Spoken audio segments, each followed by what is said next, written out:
ahead to our quick hitters of the day. What are you looking at in your quick hitter, Arky? Pistons at the Bulls. Shout out to my guy Zeke, who's a big Pistons fan. And they're taking on the Bulls, who are a 14-point favorite.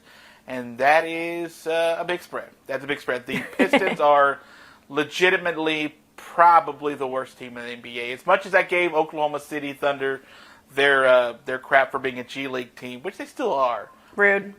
The Pistons are still a much worse team.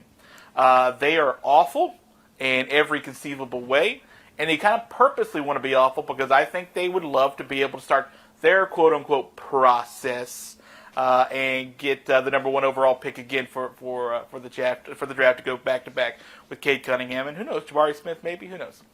So what I'm looking at this game, though, is not the total, it's not the spread at all. I'm doing a player prop in this game, and I'm looking at a guy who is arguably one of the top two vote getters for MVP right now, and that's DeMar DeRozan. Mm-hmm. All that could sort of change. LeBron James is getting hot.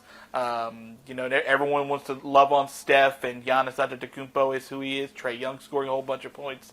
But here's the thing that makes the most sense to me.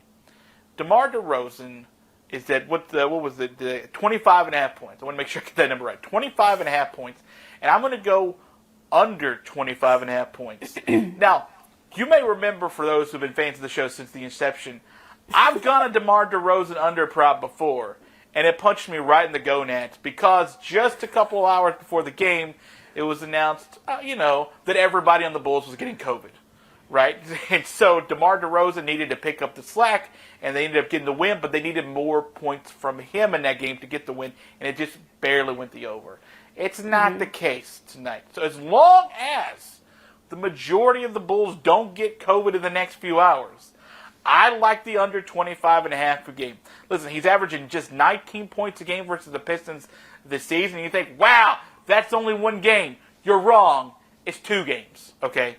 He's averaging 21 points against the conference or division opponents, which this is, by the way, in the Detroit Pistons, and just 23 points so far in his first 4 games in January.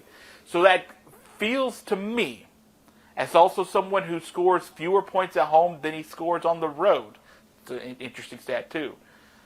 That I think we're looking at the under here again tonight. Despite the fact that the Pistons are terrible.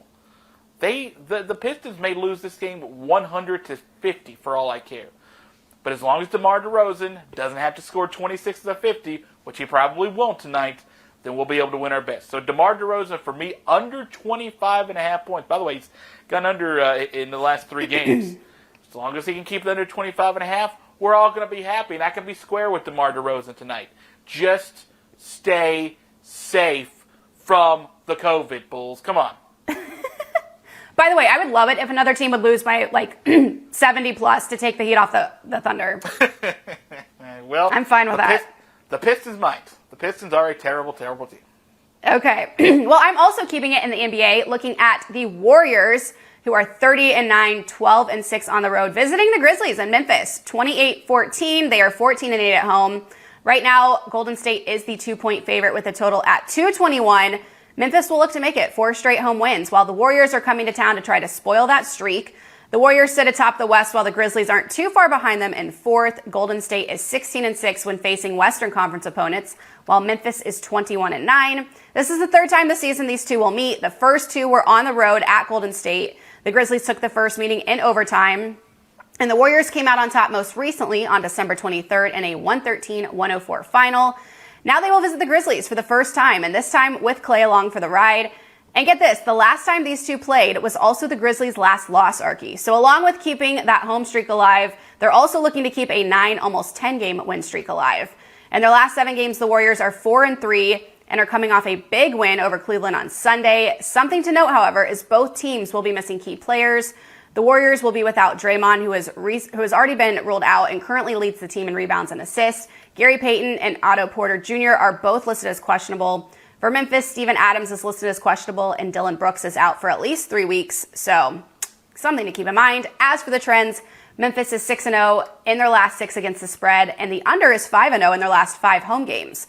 The Warriors are 4-1 in their last 5 against the spread. Head-to-head, though, the under is 4-0 in their last 4 meetings in Memphis. So I think what I'm getting at is take the under here tonight. This is honestly a tough one, though. I want to pick the Grizzlies at home. They're a solid team. I really like them.